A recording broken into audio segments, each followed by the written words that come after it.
yun mga kabayan, last day of duty ngayong linggo. So, Friday ngayon, hanggang 9 p.m. yung duty natin. So, overtime kami. Pero bukas Sabado wala kami pasok. Kasi sobrang advance na yung gawa namin. So, yun, pahinga muna tayo, pahinga. So, ganito lang yung trabaho dito sa Taiwan. So, sobrang bilis ng araw, ng oras. Lalo na kapag busy ka sa trabaho.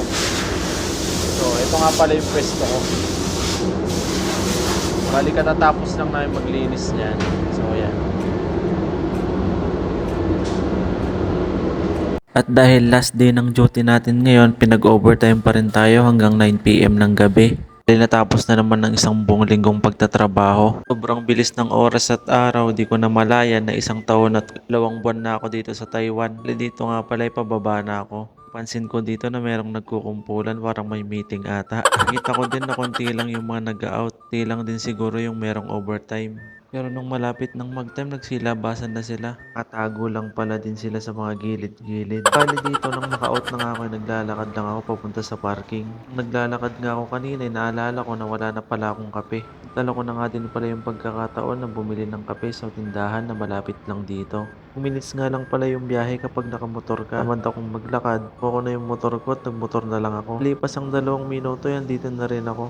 Makapasok na nga ako, una kong dinampot dito yung tinapay. Wala na din akong makain sa may dorm ko. Padlang din ako ng konti dito, tinignan ko kung merong mga nakapak na kape. Pansin ko wala pala. Ito na lang pala yung kinuha ko, yung nakabote. Kuha na nga ako ng kape at tinapay, nilapag ko muna dito kasi hindi ko siya mahawakan. Konting lakad lang, kumuha din ako ng noodles para meron akong kainin pag uwi ko ng dorm mamaya. Ito na lang pala yung kinuha ko, may goreng na noodles. Pambansang noodles ng mga OFW dito sa Taiwan. Nang makuha ko na nga, inilagay ko na dito para mabayaran na. Para makauwi na din ako.